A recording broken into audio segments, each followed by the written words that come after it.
My wife's midwife refused to let me back in the delivery room and made me miss my child's birth, so I made her lose not only her job but her whole career. I'm active duty military. My wife and I began trying for a baby about 2 years after we got married, and after a few months, she got pregnant with our first child. About 6 weeks after she found out, I was deployed for a 6-month stint. Sadly, that meant I would miss all of her OB appointments except the very first one to confirm she was pregnant. Early in her pregnancy, she decided using a midwife would give her a better birth experience, and I was totally on board because she's the one giving birth and I wanted her to feel 100% confident in the people assisting. It had also been decided that the people in the room, aside from medical staff, would be me for obvious reasons, and one of our mothers. My mom lives about an hour by car from the base I'm stationed at, while her mom lives a 4-hour plane ride away. Ideally, her mom would be able to get there in time, but she loves my mom too and was okay with her being there if labor went fast and her mom couldn't make it in time. Fast forward to me getting back from the deployment and her being really close to giving birth. Like due in a week's close. She was supposed to have an OB appointment that I would be able to go to but ended up going into labor very early on the morning of the appointment. We go to the civilian hospital and they confirm she's in active labor. I called her mom, who immediately booked a flight that would have gotten her here at about noon.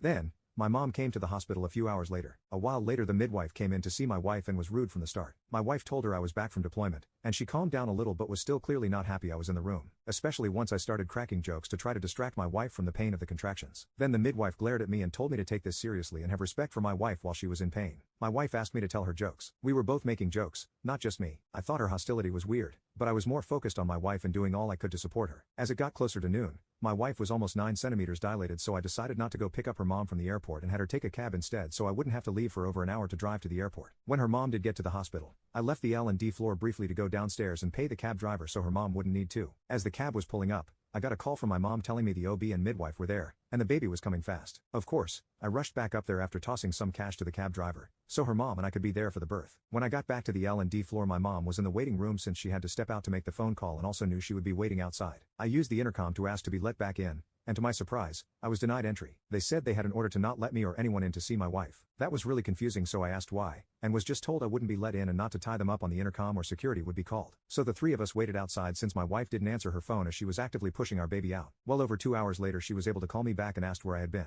I told her the hospital staff wouldn't let me in, but I had been in the waiting room trying to get answers for almost 2.5 hours. Long story short, it was the midwife who told the desk staff that I wasn't to be let back in. She lied and said my wife had reported I was abusive and she didn't want me there. So not only did my poor wife have to give birth alone and without me or her mom there for support, I missed the birth of my daughter. It meant a lot to me to be there to see my baby come into the world because I missed so much of the pregnancy. And that was ripped away from me because this awful woman didn't like that I never showed up to a single appointment the entire pregnancy despite being told by my wife that I was deployed. So, with my wife's support, I filed a formal complaint about the midwife, and she ended up getting fired by the OB's office. Update: we met with the JAG attorney on Monday, and it seems like I have a good case for going after her license, as well as a possible defamation lawsuit. She's a certified nurse midwife, so she has a license that can be revoked or suspended. I'm not convinced it needs to be revoked altogether, but I do think she should be suspended for a while and forced to get more training in her field. The attorney JAG assigned to me as a parent herself and seemed genuinely appalled that someone would have to miss the birth of their child because a member of the medical staff used their influence to deny entry back into the maternity wing, especially for a made-up reason that could have gotten me in a lot of trouble with the Navy. My wife could come with me to the meeting and have a brief conversation with the JAG. On the drive home, she told me what they spoke about, and basically, the attorney just needed to confirm that everything the midwife said about me being abusive was false and unfounded. When my wife told her I had never and would never lay a hand on her or my child, she asked if my wife felt any sort of emotional distress about me not being there for the birth. She confirmed that she does, and that's when it was decided that we would try to build a case for more than just possible medical malpractice. We don't care about any monetary gain. If we were awarded anything,